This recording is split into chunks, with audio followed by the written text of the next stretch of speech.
In today's society, with modern technology, why are we not having more conversations around the lasting effects of alcohol consumption?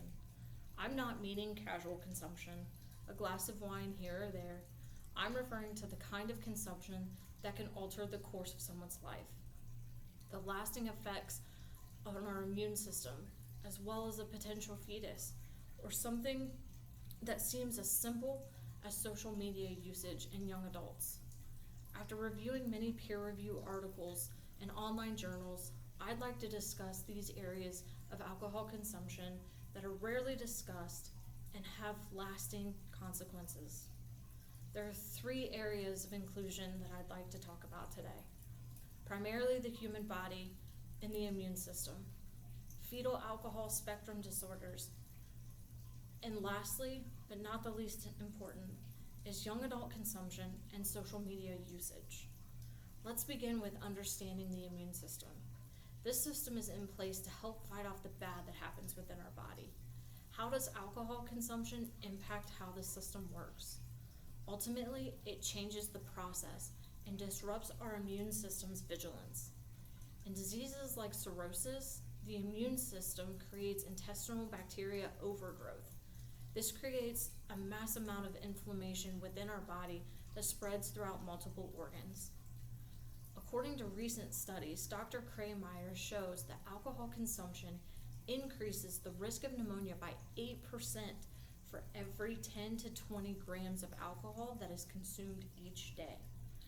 Imagine doing this for years. The amount of consumption leads to systemic immunosuppressants and often requires the need for ongoing or long-term treatment just to enhance somebody's quality of life. In March of 2025, Dr. Kremeyer published an article titled Influence of Alcohol, the Intestinal Immune System, stating that there are still ongoing effects, there are still unknown effects to the cells within the immune system. There's still more to learn. But from the research we have available, we are able to conclude that there is a growing rise in autoimmune disorders that are correlated to the increase of alcohol consumption. Let's move on to the newly discovered effects on a human fetus. It's taboo to think of a mother consuming alcohol while pregnant, but unfortunately, it's reality and it does happen. We are learning that there are multiple lasting effects that alcohol has on a fetus while in utero. The term is referred to as FASD, or fetal alcohol spectrum disorders. We know that some of the symptoms associated with these disorders are things such as learning and memory challenges, learning how to control your emotions and impulses, depression and anxiety, effectiveness in communication and social skills, as well as physical deficiencies.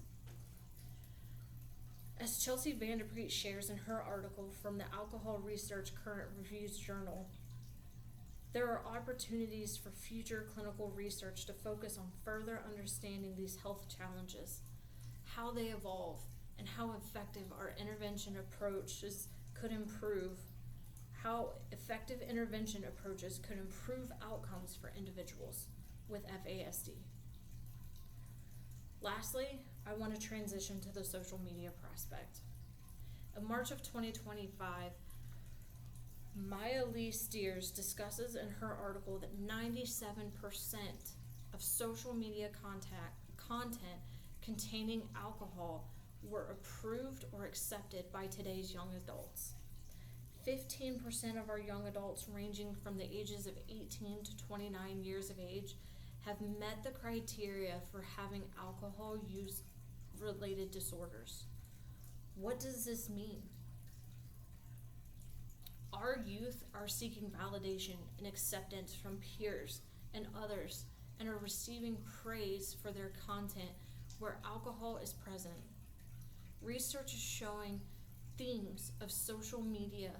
The content is being viewed by our younger generation, and they're finding social acceptance and validation and are imitating and modeling this behavior and perceiving this as socially desirable. I'm going to leave you with this. We've discussed 3 trends that have lasting long-term consequences to moderate to extreme alcohol consumption. What is the drink's value? Who is it affecting? And what am I hoping to gain by posting that picture on social media with a drink in hand? Since youth, we are taught that the most obvious impacts of drinking and driving. Both adults and adolescents, but in reality, there are so many more complications that have been left untouched. Should there be more regulation on alcohol consumption? How far is too far? And what message are we sending our future generations?